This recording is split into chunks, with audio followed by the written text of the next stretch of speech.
Por favor, vamos a trabajar con un laboratorio que ustedes ya tienen en su Classroom. Ese laboratorio es voluntario, ustedes ya saben cómo trabajamos. Tiene un valor de 10 puntos, pero insisto, no es un valor que se incorpore a su zona, es simplemente optativo, es solo para que ustedes puedan valorar sus conocimientos de las últimas dos clases, se refiere a medios de impugnación, y voy a volver con ustedes cuando el reloj esté marcando las 4 de la tarde, o sea, en 12 minutos. Empiecen a trabajarlo y una vez concluya, yo les reenvío su resultado para que ustedes puedan hacer una autoevaluación de sus conocimientos. Reitero, es voluntario, no tiene ningún valor de zona y yo estoy regresando con ustedes exactamente cuando el reloj esté marcando las 4 en punto. Me he permitido enviarles o devolverles su laboratorio ya con la evaluación. Ese laboratorio, la idea es que les sirva a ustedes de repaso, de ver dónde están sus errores. Ese debe ser realmente un apoyo muy importante para sus estudios. Yo les recomiendo a ustedes que efectivamente lo revisen, vean dónde están sus errores, analicen la ley y así no se les va a olvidar. Espero yo eso. Otro de los favores que quiero pedirles, bueno, hoy no fueron muchos, dos o tres me pidieron ingreso, me pidieron acceso al, al- a la clase. Yo he enviado para que no tengan necesidad de estar pidiendo los accesos. En algún momento pudiera estar yo en plena actividad docente y no les voy a dar el acceso. Entonces, para que puedan tener un acceso libre, pues les recomiendo a quienes no lo han hecho, pues acepten la invitación, así podrán ingresar sin ningún inconveniente. Bien, vamos a abordar el día de hoy un tema más del programa. Como ustedes ya vieron en la filmina y en la presentación, vamos a estar hablando hoy de un segundo proceso de conocimiento. Hemos repasado varias veces desde el semestre anterior que los procesos atendiendo a su función se dividen en procesos de conocimiento, de ejecución y cautelares. Y de los de conocimiento, pues que era el juicio ordinario, el juicio oral, el juicio sumario y el arbitraje. El juicio ordinario lo explicamos muy detalladamente en el semestre anterior y hoy pues vamos a analizar los juicios que terminan con esos procesos de conocimiento. Esta clase vamos a dividirla en dos periodos. El día de hoy les voy a hablar a ustedes del juicio oral en términos muy generales. Voy a explicar sus características, sus principios y voy a hablar cómo se tramita un juicio oral para que en la segunda sesión del día jueves estemos hablando de los asuntos ya en particular que se tramitan en juicio oral, o sea, la materia que se aplica en juicio oral. Es importante, como que les recuerde, como varias veces lo he hecho, es que el procedimiento tipo es el juicio ordinario. Cualquier controversia es de trámite juicio ordinario, salvo que la ley le dé un trámite especial. Y por supuesto, el artículo 199 del Código Procesal Civil y Mercantil establece qué asuntos se tramitan en esta vía de juicio oral. Entonces vamos a estar hablando ya en forma individual de ellos el jueves y hoy pues en una forma muy genérica.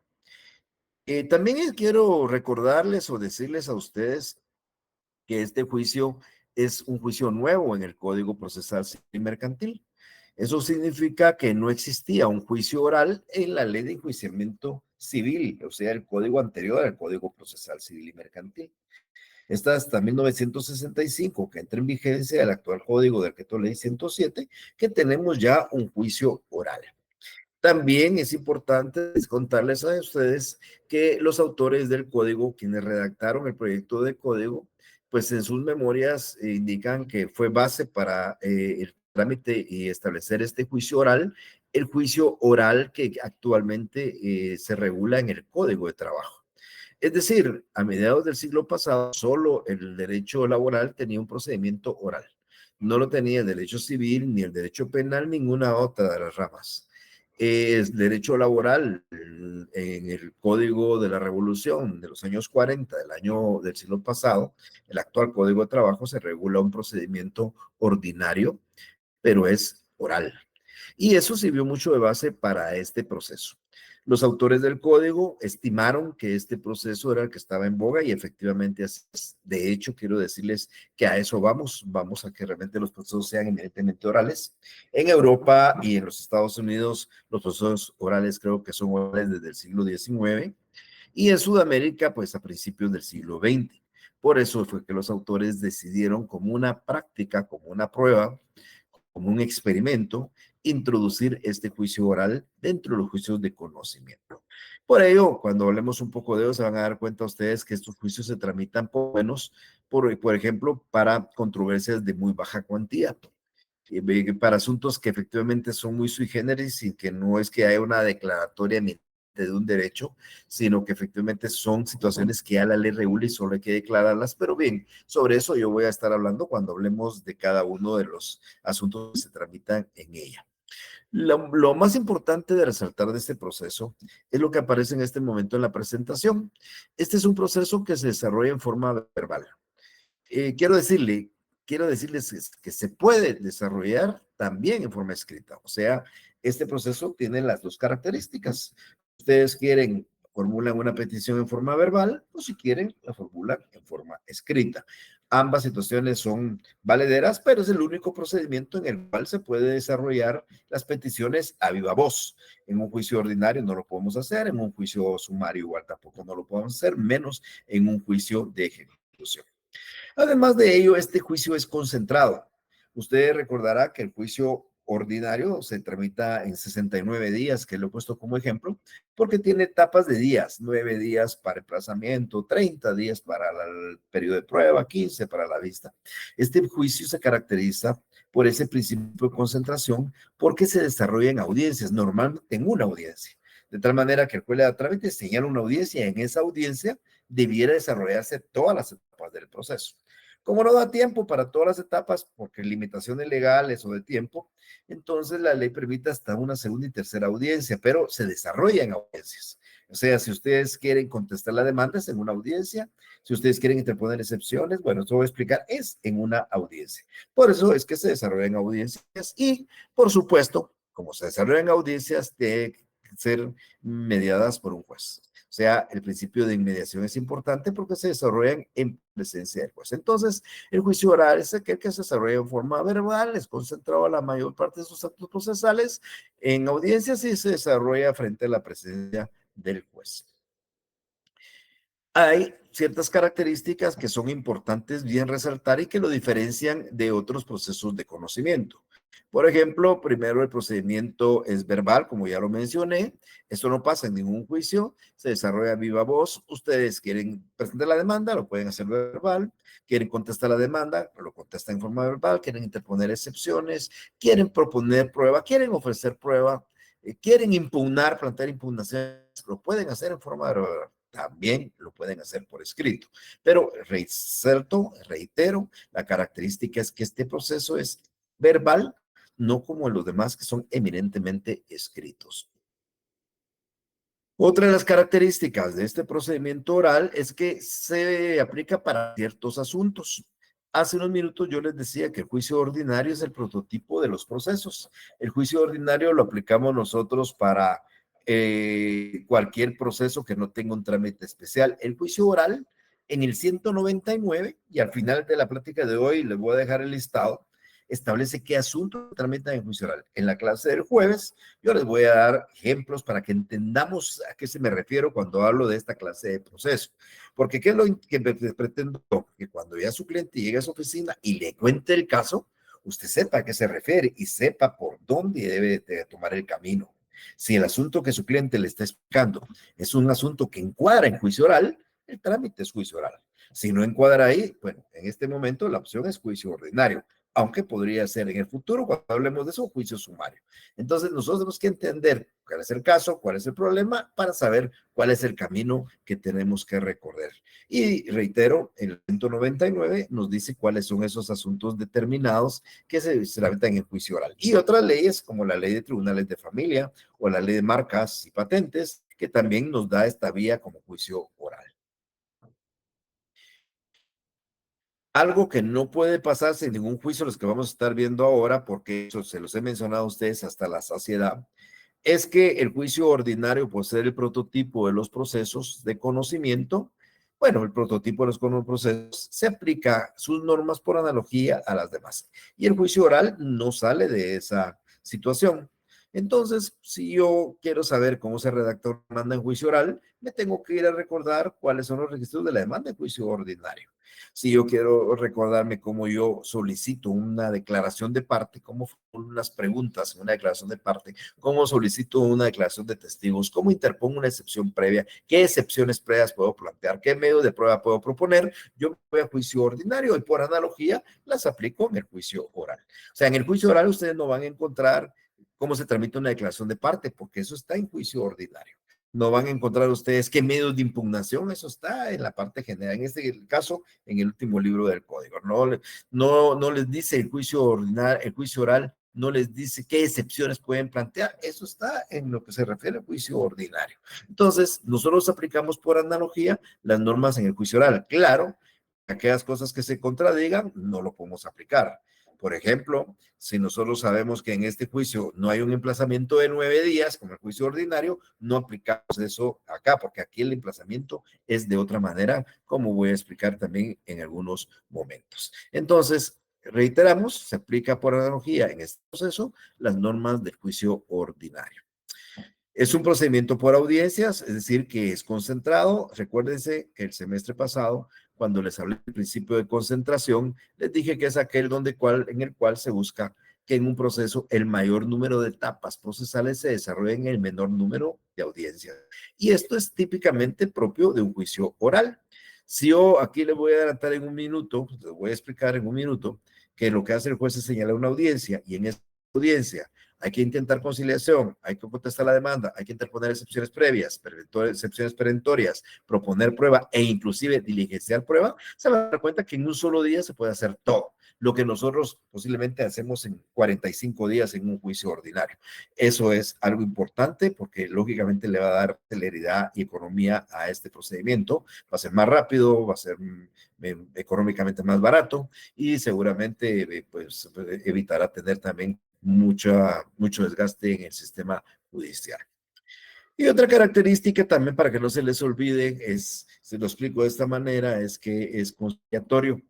Esto significa, esto significa que el proceso es conciliatorio, significa que nosotros tenemos que intentar, los jueces, me refiero a los jueces, intentar obligadamente la conciliación en un juicio oral.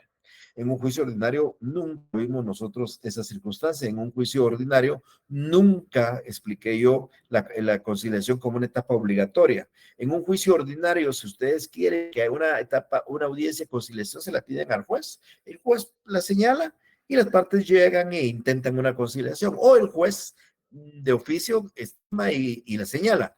Pero en el juicio oral no, en el juicio oral es obligación del juez intentar la conciliación. O sea, es una etapa propia del juicio.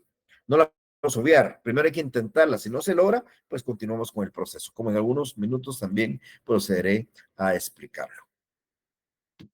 Los principios procesales del proceso civil se aplican al juicio oral, pero hay algunos principios que son muy particulares, son muy especiales o simplemente prevalecen mucho en este juicio. Y eso me voy a explicar. Por ejemplo, primero la oralidad. Cuando yo hablé principios en su oportunidad, explicamos la oralidad, explicamos la escritura, explicamos algunos principios, pues aquí la oralidad prevalece. Este proceso sí es oral, puede ser por escrito, pero su naturaleza jurídica es que es oral. Y por consiguiente aplica mucho la oralidad. Y como es oral, pues lógicamente tiene que desarrollarse en audiencias frente a un juez, porque se le va a decir, se le va a hablar. Entonces, si es de esa manera, entonces nosotros tenemos que aplicar el principio de concentración. Se desarrolla en audiencias. Y como expliqué hace unos minutos, es factible que en una sola audiencia se lleve a cabo todo el proceso oral. El principio de inmediación no puede faltar por estar realizado en audiencias. Eso significa de que el juez debe estar presente en esas audiencias, el juez debe escuchar a las partes, es una actividad directa del juez con las partes, por eso se llama inmediación. Un principio de economía, como es un proceso relativamente corto, pues esto ahorra recursos de la actividad jurisdiccional y por supuesto también recursos económicos de las partes. Este proceso también aplica un principio de celeridad. Un juicio ordinario dura 69 días, un juicio oral dura 32 días. En la práctica ya les dije a ustedes que puede ser 6.9 años en el juicio ordinario y 3.2 años en un juicio sumario. Y un juicio oral, pues podría ser, en el papel podría durar una semana, pero en la práctica podría durar 5 o 6 meses. Entonces yo creo que con eso ya es un gran avance. El procedimiento se convierte en un procedimiento con mayor celeridad. Y por último, es un proceso que aplica el principio de publicidad, como en todos los procesos civiles. Los actos del proceso son públicos, cualquiera los puede examinar, los puede revisar, inclusive puede ser en una audiencia, salvo que se trate de asuntos de menores de edad o incapaces que, por supuesto, requieren cierta reserva. Por consiguiente, pues en términos generales, hay publicidad en esta clase de proceso oral.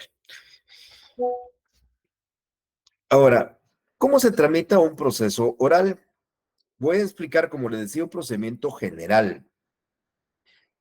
Este procedimiento general es el que vamos a estar aplicando a cada caso especial que veamos, pero cada caso especial tiene ciertas variantes, o sea, no es exactamente así como está.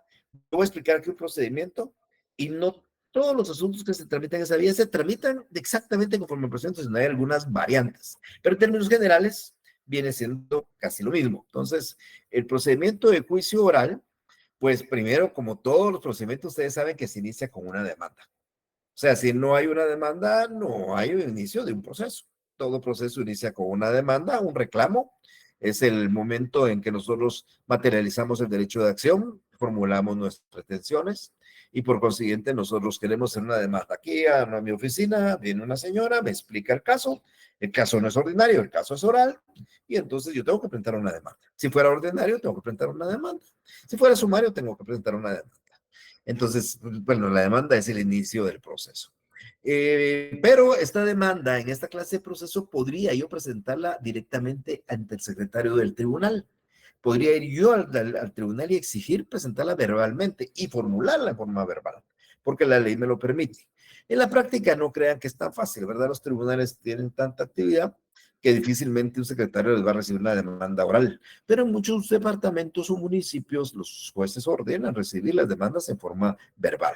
Entonces se hace en forma verbal o se hace en forma escrita. Siempre recordándose que tenemos que cumplir lo que dice el artículo 61 sobre todos los requisitos de un primer escrito, el 62 de un lugar para hacer notificaciones, las copias, perdón, el 79 lugar para hacer notificaciones, el 106, 107 que dice que hay que ir con fundamento de derecho, un ofrecimiento de pruebas, peticiones de formas claras y precisas, todo lo que ustedes escucharon, aprendieron y entendieron del juicio ordinario. Solo que con la idea que puede ser en forma verbal.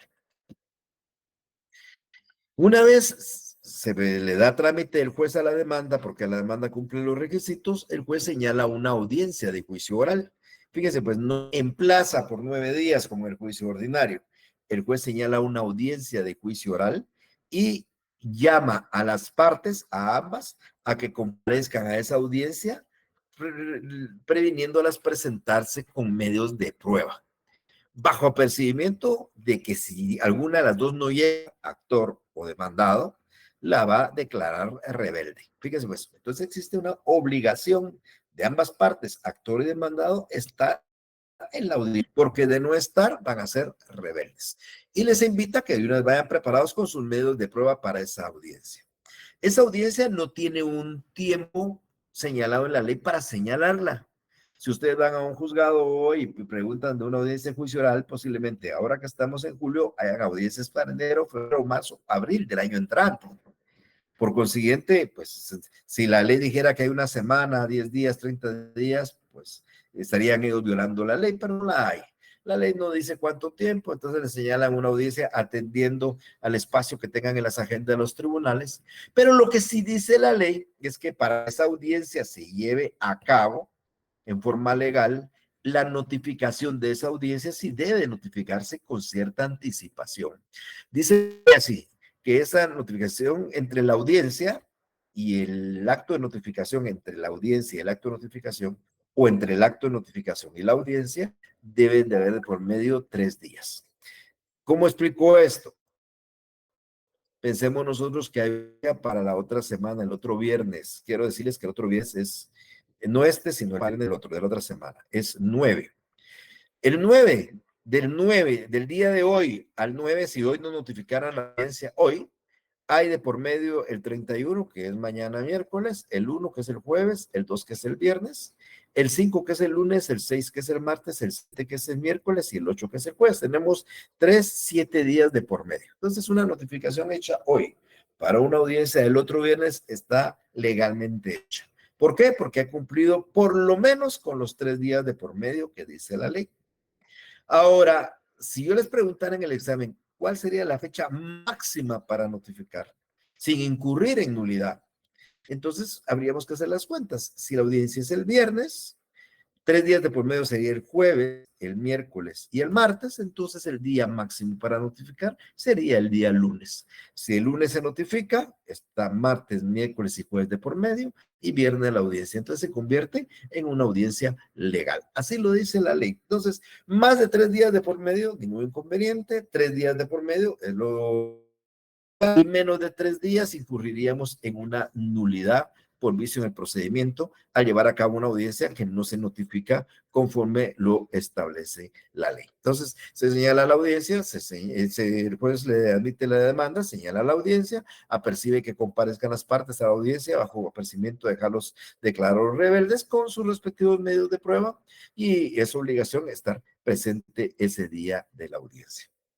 Nos vamos a ubicar el día de la audiencia. Pensemos que hoy es el día viernes, se señaló la audiencia a las 10 de la mañana. Ustedes van a estar con sus abogados, mejor dicho, ustedes van a estar con sus clientes. ¿No? Usted no va a ser los actores demandados, usted va a ser los abogados de los clientes y van a estar ahí a la hora indicada. Ojo, ¿verdad?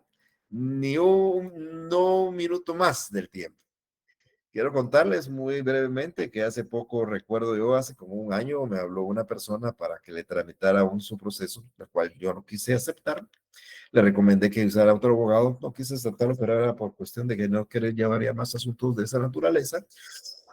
Y bueno, y él me dijo, era un asunto laboral, pues, que tiene las mismas características de este procedimiento, y me dijo él que, le dije quién era el abogado con el que podía ir, un buen laboralista, y bueno, y hace unos días me llamó y me dice, mire, licenciado, fíjese que ando aquí en el juzgado y no me han dejado entrar a una audiencia. Teníamos audiencia a las 9 de la mañana y no me dejaron entrar porque yo vine a las 9:10. Pues sí, le dije, no lo voy a dejar. Pero por 10 minutos, licenciado, amigo, por un minuto, no lo va a dejar entrar. Si usted tiene una audiencia, amigo, a las 9 de la mañana, usted esté ahí a las 9, 8:30. O bueno, poniéndolo como buen chapín, 9 menos 10, pues. Pero si usted llega a las 9 un minuto, el abogado de la otra parte le va a pedir al juez que no lo deje entrar y no va a entrar. Y lo van a declarar rebelde. Entonces es algo así, porque yo trato de poner la disciplina en entrega de los documentos o de los exámenes o los laboratorios y trato de ser muy puntual al iniciar mi clase porque tengo que tener esa disciplina. En el ámbito procesal no se admite la hora chapina. Ah, no, la audiencia es a las 10:30 empezará el juez. No, el juez a las 10 en punto va a empezar. Y la otra parte le va a exigir, más si ustedes no están, le va a pedir que inicie la diligencia. Pero bien, entonces la audiencia se va a desarrollar a las 10 de la mañana del próximo viernes. Pensemos que estamos el próximo viernes en buena hora, puntual, hemos llegado a la hora, estamos con nuestros clientes, claro, con nuestros documentos de identificación, usted no se le puede olvidar su carnet de abogado y por supuesto esté activo, ¿verdad? Porque hasta eso le puede revisar el día de la audiencia, si usted está en activo no lo va a dejar participar. Además de eso, pues su cliente tendrá que ir con su DPI o su pasaporte si es extranjero y usted va a estar en la audiencia. Y entonces el juez, cuando estén las partes y ya las haya identificado, va a iniciar la audiencia y va a realizarse todas las etapas que ustedes ven en la pantalla. Yo voy a explicarlas ahorita por separado, pero va a haber un intento de conciliación, una ratificación de la demanda, una contestación de la demanda, interposición de excepciones, va a haber una posición de medios de prueba y un diligenciamiento. Si se dan cuenta, aquí hay concentrada una serie de etapas que ustedes no vieron en que vieron en juicio ordinario. Aquí hay una serie de etapas que no vieron en juicio ordinario. El juicio ordinario no había conciliación, pero había presión de la demanda, había contestación, había excepciones, había proposición de medios de prueba, había diligenciamiento, pero todo separado, ¿verdad? Aquí no, aquí concentrado en una audiencia, ahí todo desarrollado en esa audiencia. ¿Cuáles son esas etapas que nosotros vamos a estar desarrollando el día de la audiencia? Primero, el juez va a intentar una conciliación. Por ejemplo, les decía que el proceso es conciliatorio, trata de buscar una conciliación. No es que se vaya a lograr, es que hay que intentarla y obligadamente hay que intentarla. Es lo que he explicado yo.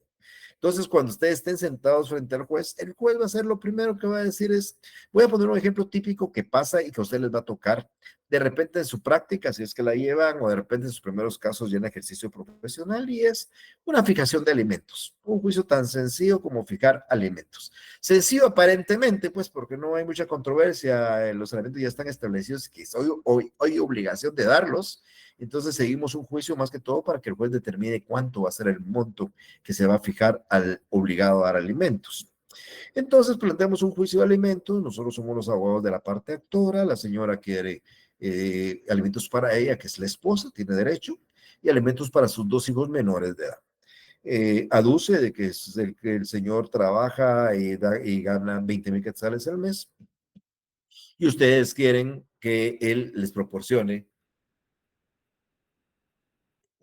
o mejor dicho, su cliente quiere que le proporcione 2,000 por cada uno de los alimentistas, o sea, 6,000 quetzales.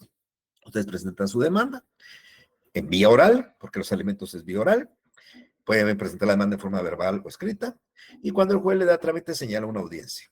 Hay que mediar 3 días entre la notificación y el día de la audiencia, y ahí en eso estamos. Y cuando empieza el juez, entra con la conciliación. Y les va a decir más o menos así. Licenciado, la parte actora está solicitando 6,000 quetzales de pensión. No sé qué piensa la parte demandada sobre esa pretensión. Y la parte demandada o su abogado le van a exponer al juez sus argumentos. Le van a decir, mire, señor juez, realmente mi cliente no trabaja ganando 20,000, lo que devenga es un salario de 12,000 quetzales al mes. Además de eso, pues él tiene que pagar su casa porque no vive en otra casa más que una que alquila. Además, él tiene que pagar su ropa, sus medicinas, y todos sus argumentos. Para explicarle al juez que no le puede dar los 6,000, sino que le ofrece 500 por cada uno, o sea, 1,500 quetzales.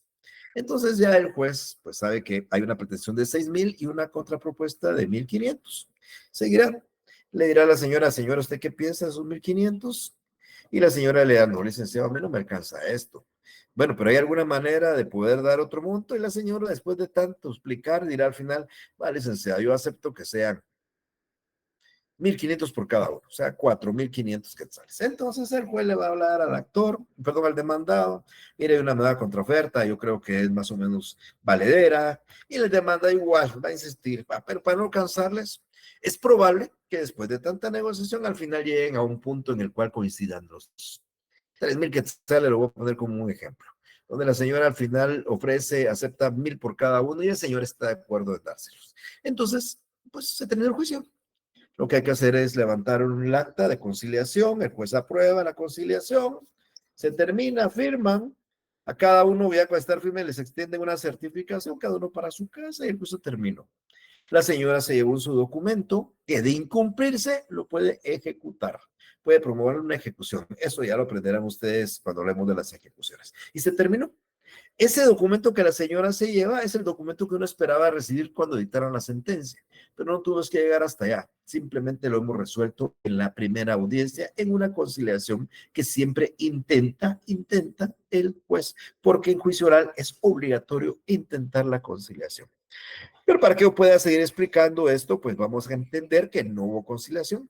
Por más que el juez intentó, hizo propuestas y todo, no aceptaron ninguna propuesta y ambos decidieron seguir con el juicio. Entonces, vamos a seguir una siguiente etapa. Quiero decirles que cuando les enseñé la filmina de todas las etapas, había una ratificación de la demanda, que aquí no la estoy yo explicando porque no es una etapa que aparezca en el código. En el código ustedes no van a encontrar ratificación. Pero ¿qué es lo que hace el juez después de la conciliación? Así como pasa en el juicio ordinario, como el actor tiene el derecho de ampliar su demanda, recuerden que en el juicio ordinario el actor puede ampliar su demanda una vez no haya sido contestada. Y aquí, conforme al procedimiento juicio oral, una vez no haya conciliación, hay que contestar. Entonces, en medio de esa etapa entre la conciliación y la contestación, el juez le pregunta a la parte actora si quiere ampliar o modificar su demanda o la ratifica. Si la ratifica, quiere decir que no va a haber ninguna ampliación ni modificación. Ahora, si la parte decide ampliar la demanda, entonces el juez tiene que suspender la audiencia y señalar otra para que llegue la parte demandada preparada con la demanda y la contestación. Entonces es bien importante esto. Aquí no aparece en la explicación, pero en la práctica eso sucede para cerrar el momento y la facultad procesal del actor de ampliar su demanda, que la ley se lo permite. Vamos a seguir explicando, no hubo ampliación, sino simplemente una ratificación. Y entonces entramos a la contestación. El juez le va a decir a la parte demandada, bueno, su contestación. Y esa la puede hacer el demandado verbal o por escrito. Recordando que prevalece la oralidad, verbal o por escrito. Y le va a decir, señor juez, voy a contestar la demanda en forma verbal y la va a dictar. O la voy a contestar en forma escrita y la va a presentar en ese momento. ¿Qué es lo importante de esto? Bueno, primero recordar, aquí no pregunto en este momento porque a veces nos entretenemos y algunos tal vez, pues dudo un poco la participación, pero ¿qué contestación puede tener el demandado en un juicio oral? Pues las mismas del juicio ordinario. Sí o no, aceptar o negar. Si él acepta, se allana, y entonces si se allana, pues el juez ratifica el allanamiento y después va a dictar la sentencia en un tiempo, como voy a explicar en unos minutos, ¿verdad? Se terminó el juicio porque se allanó. O simplemente va a negar, y va a negar en forma no tácita, sino lo va a hacer en forma, se me fue la palabra ahorita, disculpen. Y entonces va a ser su negación expresa. Esa era la expresión que no se me venía. Entonces va a ser su negación expresa y va a contestar la demanda en sentido negativo. Pero aquí hay una cosa bien importante. Yo no he hablado de excepciones, ni de previas ni perentorias. En el juicio ordinario, antes de contestar, se plantean las excepciones. Aquí no. Aquí, por ese principio de concentración, si usted quiere interponer excepciones previas y también quiere interponer excepciones perentorias, todo lo tiene que hacer junto. Eso quiere decir que yo tengo que decirle, bueno, señor juez, voy a contestar la demanda en sentido negativo, voy a interponer la excepción previa de falta de personalidad y voy a interponer la excepción perentoria de cualquier cosa. Y entonces yo lo hago todo junto. No podría decirle, bueno, señor juez, previamente a contestar la demanda voy a interponer las excepciones, porque si se lo digo así, me va a decir, se rechaza por prematuro, no es el momento. Usted tiene que contestar la demanda y luego, en el mismo acto, interponer excepciones previas y también interponer excepciones perentorias. Y el trámite, en un momento vamos a explicar cuál es el trámite de una excepción, porque varía un poco el trámite, pero si el juez le es posible, resuelve en esa misma audiencia las excepciones previas. Las excepciones perentorias, ustedes saben que se van a resolver en la sentencia, pero las previas que él pueda, las puede resolver en esta audiencia.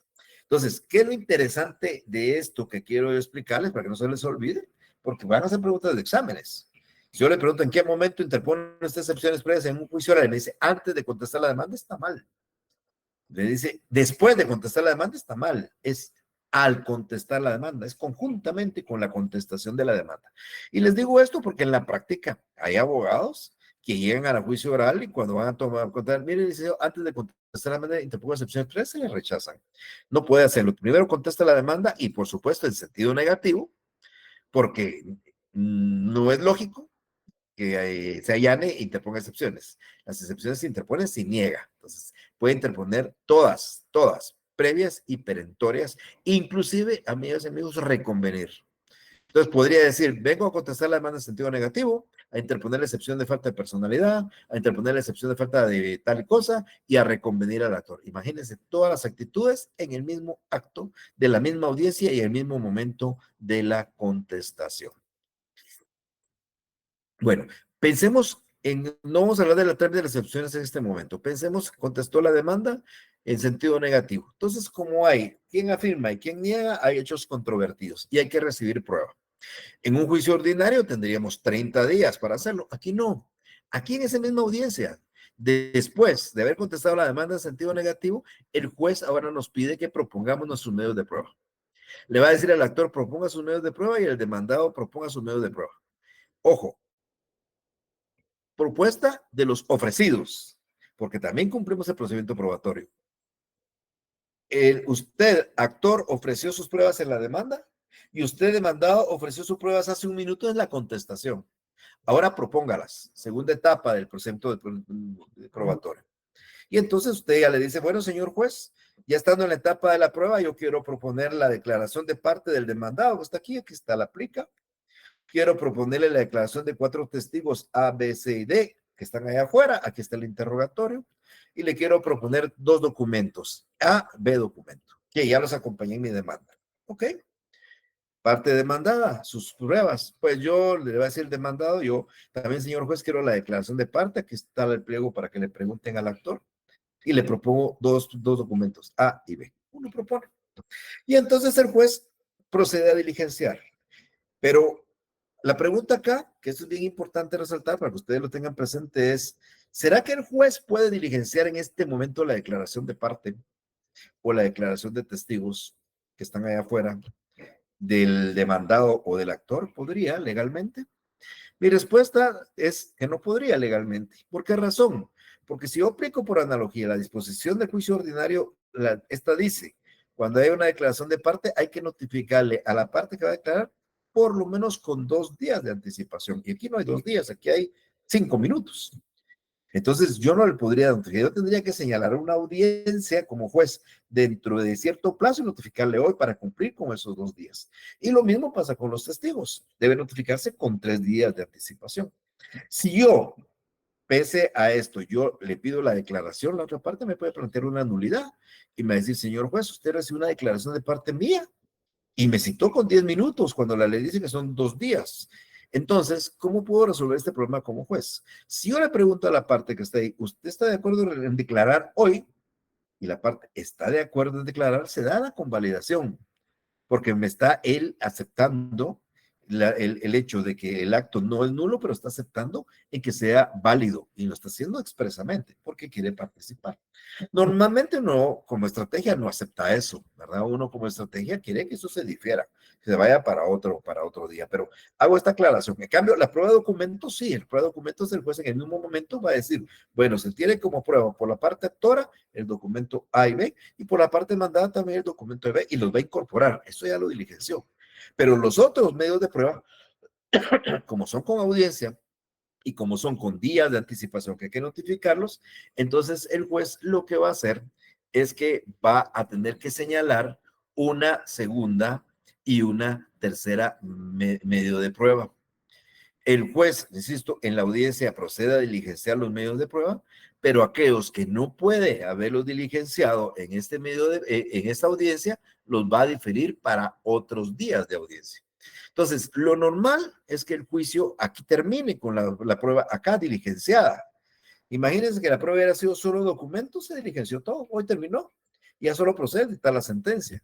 Pero como en este proceso y en este ejemplo he propuesto otros medios de prueba que hay que señalar a la audiencia, entonces el juez, como no lo puede hacer en esta misma audiencia, tiene la posibilidad de señalar una segunda y hasta una tercera audiencia. La segunda audiencia en un máximo de 15 días y la tercera audiencia en un máximo de 10 días después de la segunda.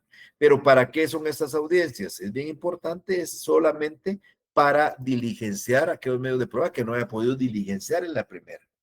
Entonces, es bien importante que tengan presentes esto. La primera audiencia se lleva a cabo todo, inclusive diligenciar algunos medios de prueba. Y aquellos que no se puedan llevar a cabo, el juez puede señalar una segunda audiencia en un lapso de 15 días, podría ser solo 2 audiencias, y si fuera extraordinariamente necesario, una tercera audiencia 10 días después. Entonces, si la pregunta en el examen o en algún momento les preguntan cuántas audiencias hay en juicio oral, realmente la audiencia se cerró en una, pero para diligenciar prueba puede haber una segunda y hasta una tercera audiencia, solo para efectos del diligenciamiento de medios de prueba. Esto era lo que yo les mencionaba en algún momento, el trámite de las excepciones o el trámite de los incidentes en general. Voy a retomar las palabras que di en la sección anterior porque un compañero quería que le aclarara mucho este tema. Y yo solo le voy a decir y les voy a recordar a ustedes cuando hablamos en algún momento de los incidentes que dije. Los incidentes son procedimientos accesorios que resuelven situaciones accesorias o incidencias. Por eso se llaman incidentes. Los incidentes ustedes no los encuentran en el Código Procesal Civil y Mercantil. Si en el examen final de este semestre yo le diera, deme el fundamento de derecho del trámite de un incidente, ustedes buscan todo el código, el artículo 1 hasta el 642, no lo van a encontrar, porque el trámite de los incidentes está en la ley del organismo judicial. ¿Y qué dice la ley del organismo judicial? Dice que los incidentes son procesos accesorios y que se tramitan de la siguiente manera. Planteo el incidente, si es un incidente de hecho, se da audiencia por 2 días a la otra parte, se señalan 8 días para recibir prueba y se resuelve 3 días después. Si el incidente no es de hecho, sino de derecho, se da audiencia por 2 días y se resuelve en 3. Eso dice la ley del órgano judicial. Pero en el juicio oral, como es un juicio muy particular, un juicio desarrollado en audiencias, un juicio donde prevalece la oralidad, donde hay concentración, entonces hay un artículo que le da y establece el trámite de los incidentes propios de juicio oral. Entonces, cuando ustedes plantean un incidente en un juicio oral, no es un incidente igual al del juicio ordinario o del juicio sumario. No aplicamos la ley del organismo judicial, sino aplicamos el código. Y ahí dice que cuando hay un incidente que puede plantearse en juicio oral, dice que primero hay que darle audiencia a la otra parte por 24 horas, o sea, ya no son 48. Ustedes plantean una excepción previa en un juicio oral, audiencia por 24 horas a la otra parte. No, perdón, no 2 días, 24 horas. Y tampoco son 8 días de prueba. La prueba de esas excepciones la van a recibir el juez en cualquiera de las 3 audiencias que he explicado hace unos minutos. Y se resuelve 3 días después de esa audiencia, si hay que resolverlo en auto separado o puede diferirse para resolverse en la sentencia, porque se busca la concentración. Entonces, si mi pregunta en el examen fuera el trámite de un incidente en un juicio oral, no vamos a aplicar el que tantas veces os hemos hablado del semestre anterior y parte ya de este, de 2, 8 y 3, sino va a ser 24 horas, la prueba en cualquiera de las audiencias de juicio oral y su resolución en 3 días, si es un auto o puede ser en la sentencia. Esto aplica a cualquier incidente y hay que incluir excepciones, incluyo nulidades, porque el trámite de la nulidad que expliqué yo hace unos cuantos días en la última sesión, el trámite de la nulidad es un trámite incidental, como también ya lo expliqué. Ok. Y luego de esto, ya habiendo explicado que se valoraron, se incorporaron las pruebas al proceso, o sea, se diligenciaron, pues hay que dictar la sentencia. Si ya vieron ustedes aquí hay una novedad. En ningún momento hablé yo del día para la vista. Juicio ordinario, terminó el periodo de prueba, día para la vista. Para los alegatos, bueno, ¿por qué hay vista en un juicio escrito y no en un oral? Por lo mismo, porque en un juicio escrito nunca nos hemos dirigido al juez en forma oral. Entonces nos señalan una vista para que nos podamos hacer, pero en el juicio oral no. El juicio oral se obvia en el día de la vista porque hemos tenido un contacto directo con el juez. Y entonces, una vez se termina de diligenciar la última prueba, sea en la primera audiencia, sea en la segunda o sea en la tercera, tenemos 5 días para dictar la sentencia, salvo, dice la ley, que si hubiera habido allanamiento o confesión, en lo cual en lugar de 5 será solo 3 días. Esto realmente ni quita ni pone. Yo les voy a confesar a ustedes que aunque diga 3 días en caso de confesión, allanamiento o 5 días si no lo hay, igual la sentencia lo van a quitar a ustedes en 3 meses. Pero bueno, pero la ley se hace una diferencia, porque lógicamente si hay allanamiento o confesión no hay mucho que resolver, sino simplemente hay que decidir porque existe ya esas actitudes del demandado que permiten dictar una sentencia desfavorable para él y favorable para el actor. Entonces, la sentencia se dicta 5 días después de la última audiencia, la primera, la segunda o la tercera, salvo allanamiento o confesión, que serán 3 días. Medios de impugnación. Medios de impugnación, lo acabamos de ver, estamos platicando un poco sobre esos medios de impugnación. Acá en este juicio caben todos los medios de impugnación. Solo cabe un recurso, no cabe la casación. Aquí no lo puse en la filmina, por favor tome nota de eso. O sea, casación no cabe en juicio oral, pero sí cabe la apelación, pero la apelación no cabe como aparecía en la explicación, que cabía contra autos que resuelven excepciones que dan fin al proceso, o autos que se resuelven en pieza separada, o sentencias. No, aquí solo la apelación, solo contra la sentencia, contra nada más. Solo la sentencia es apelable. Podemos plantear revocatoria contra los decretos, podemos plantear aclaración, ampliación contra autos y sentencias, podemos plantear la nulidad contra violación de ley y su procedimiento. Esos medios de impugnación son aceptables, revocatoria contra decretos, pero en relación a recursos no cabe la casación más que el recurso de apelación, y es solamente contra la sentencia. Por último, la materia. Aquí yo no voy a explicar esto, yo solo quería ponérselos en la pantalla para que ustedes tuvieran una idea. El jueves es la clase que voy a explicar cada uno de estos puntos y lo entiendan. Bueno, conforme al artículo 199 y algunas otras leyes, los asuntos que se tramitan en juicio oral están establecidos fundamentalmente para efecto de estudio. El 199 les va a servir. Y dice el 199 que se tramitan en esta vía asuntos de menor cuantía, o sea, no de mayor cuantía, sino de menor cuantía, asuntos de ínfima cuantía. Voy a explicar qué consiste cada uno de ellos y las diferencias en su procedimiento. Todos los asuntos relativos a la obligación de prestar alimentos, o sea, si ustedes quieren plantear un juicio de fijación, de aumento, de rebaja, de suspensión, de extinción, es la vía oral. Y la ley, conforme a las reformas últimas a la ley de tribunales de familia, todos los asuntos de familia se tramitan en juicio oral. Esto incluye el divorcio.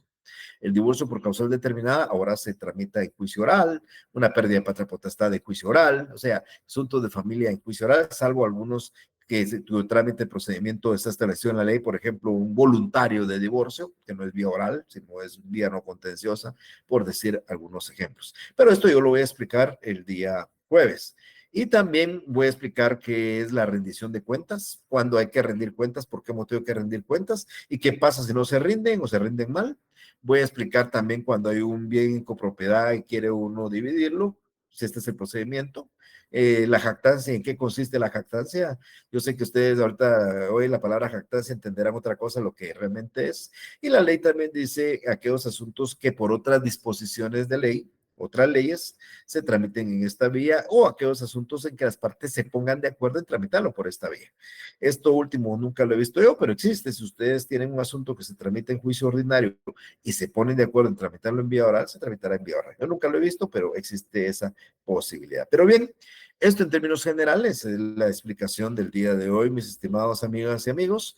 Si ustedes tienen alguna duda, por favor, este es el momento para poder preguntar lo que ustedes necesiten y salir de algunas dudas. Andrés, por favor, si es tan amable. Licenciado, perdone, ¿podría explicarme nuevamente cuándo sucede la ampliación en este juicio oral? Bueno, usted puede ampliar su demanda, ampliación como recurso o ampliación de la demanda, perdón. Sí, ampliación como el de la demanda. Bueno, mire Andrés, usted cuando plantea un juicio ordinario, oral, sumario, usted puede ampliar su demanda una vez la otra parte no la haya contestado. O sea, usted hizo una demanda y cuando de repente en el camino se dio cuenta que le faltó agregar un medio de prueba, le agregue algún hecho en particular, alguna pretensión, y usted pide ampliarla, pero lo puede hacer siempre y cuando la otra parte no haya contestado. Lo mismo en un juicio oral. Si usted se dio cuenta en un juicio oral que presentó la demanda, pero vio un medio de prueba y se acordó que lo tenía y lo quiere agregar, amplía su demanda, o una pretensión más, la agrega, amplía su demanda, o un hecho más, lo amplía. Lo mismo en un sumario. Entonces, usted como actor decide cuándo la va a ampliar, ¿verdad? Yo tuve un caso último hace cuestión de un par de meses, donde nosotros éramos los demandados, fuimos a la audiencia, a la parte actora le interesaba un poquito retardar el proceso. Fíjense, la parte actora era la interesada en esto, y entonces la parte actora amplió su demanda del día de la audiencia y dijo, mire, quiero ampliar mi demanda en el sentido de que se pida un informe a una dependencia del Estado. Y entonces el juez suspendió la audiencia y él señaló otra porque amplió la demanda en que quería otro medio de prueba. Entonces, depende de lo que usted necesite, si es que algo se le olvidó, algo vio en su demanda que quiera agregar. Es una cuestión muy general para cualquier juicio, ¿eh? Ok, si ves, se aplica en todos los juicios siempre y cuando no se haya contestado. Correcto. Por eso es que una vez pasa la conciliación, el juez le dice ratifica, cierra la etapa y ya le deja al otro que conteste. Si la amplía, suspende la audiencia y le señala para otro día, ¿verdad? Muy bien, licenciado. Y Vaya. algo más tenía ahí, algo de complicación, porque dijo acerca de los días para la citación. O sea, la ley pone que son un mínimo de 3, creo que explicó, ¿verdad? 3 de por medio. Ok, 3 de por 3 medio. de Muy por bien. medio entre el día que se notifique y el día de la audiencia. O sea, al final son 5. Si usted cuenta el día de la audiencia y el día de la notificación son 5. Pero la ley, la forma que está redactado dice, entre la notificación y la audiencia deben mediar 3 días, por lo menos. Por eso yo explicaba si la audiencia es el viernes, el jueves, el miércoles y el martes son 3 días de por medio. Lo más que se puede notificar es el día lunes para dar la explicación. Ah, muy bien, gracias. Ahora sí ya comprendí ese tema. Vaya, Muy vaya, amable, vaya, licenciado. vaya Andrés. Betsy, por favor. Buenas tardes, licenciado, con una consulta. Cuando establece que cuando el actor ampliare su demanda, perdón, su demanda, el juez suspenderá la audiencia señalando una nueva, pero realmente se refiere a la primera audiencia, o sea, él suspende y señala una nueva, pero no lo puedo interpretar como la segunda audiencia, porque la segunda audiencia no sería lo correcto, sino la Sí, primera audiencia. sí, no, correcto, exactamente. Mire, la primera audiencia podría desarrollarse en varios días, porque el juez suspendió la audiencia y siguió otro día, ¿verdad? Pero exactamente lo que usted está pensando. Lo que pasa es que la ampliación de una demanda suspende la contestación de la demanda. Y como no la pueden hacer en ese momento, el juez la suspende y señala otro día, que sigue siendo el primer día de la audiencia. Sigue siendo la primera audiencia todavía, no hay una segunda. La segunda audiencia y la tercera empiezan cuando el juez empieza a diligenciar y no puede diligenciar algunos medios de prueba. Ok, excelente. Y la otra pregunta, licenciado, que yo siempre cometía el error cuando me preguntaban cuánto era de emplazamiento en el juicio oral, yo decía los 3 días, pero realmente no existe un término, un plazo para el emplazamiento. Pero yo quisiera saber por qué el legislador no le pondría un término o un No, plazo. no, no, sí lo puso. Dijo que el demandado debe contestar la demanda el día de la audiencia. Eso dijo. O sea que Ah, el demandado puede tener 50 días para preparar la demanda o puede tener 5 días para preparar la demanda. Estoy hablando de una cantidad, como no hay un plazo. Entonces, si usted es la abogada del demandado y le notifican hoy una audiencia de enero, el otro año, ya tiene tiempo para preparar su contestación. Pero si le notifican el lunes una audiencia el día viernes, solo tendrá esos 4 días para preparar su contestación. O sea, ahí sí, lo que no dijo el legislador es démosle un tiempecito muy prudencial. No, porque como es un juicio oral, el actor tuvo todo el tiempo para hacer su demanda, el demandado tendrá un tiempo para contestarla. Y el día de la audiencia, ese día la va a contestar. Pero no dejó un tiempo prudencial, dejó una audiencia para que ese día la haga. Esa audiencia se puede desarrollar en un lapso de 5 días desde la notificación a la audiencia o un lapso de un año, eso no lo sabemos, ¿verdad? ok. Muchísimas gracias, licenciado. Muy claro. Usted, Gracias. Betsy. Bueno, ¿alguien más? Sí, Andrés, por favor. Disculpe, licenciado. De todos modos, al contestar la demanda, entendí que se puede hacer los tipos de excepciones y reconvenirse, ¿verdad? Claro. Todo se debe hacer al contestar la demanda. Esa podría ser una característica de este juicio oral. Eso es el principio de concentración, correcto. Así es. Gracias, licenciado. Vaya, Tania, por favor.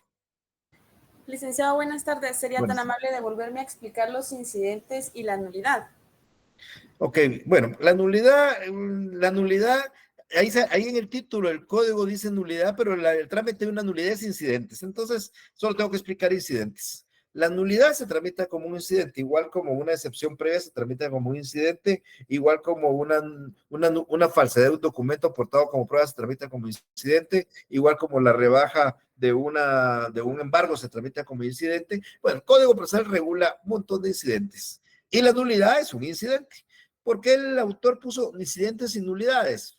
No había razón, porque hubiera puesto solo incidentes e incluía nulidades y excepciones y todo lo que le dijo. Entonces, aquí lo que ha variado de esto es que todos los incidentes, todos, por ejemplo, si usted plantea una nulidad o una excepción previa en un juicio ordinario, el juez, como es un incidente, ambas cosas, el juez le da trámite, le da audiencia por 2 días a la contraparte, y luego, si ese incidente se refiere a cuestiones de hecho, abre a prueba por 8 días el incidente y luego resuelve en 3. Eso es en cualquier proceso. En el juicio oral, no. En el oral cambia. Si usted en un oral plantea una nulidad o plantea una excepción, el mismo ejemplo, el juez le da trámite, pero no da audiencia por 2 días a la otra parte, sino solo por 24 horas. Primero. 2, no abre a prueba por 8 días el incidente, sino la prueba la recibe en cualquiera de las 3 audiencias del juicio oral.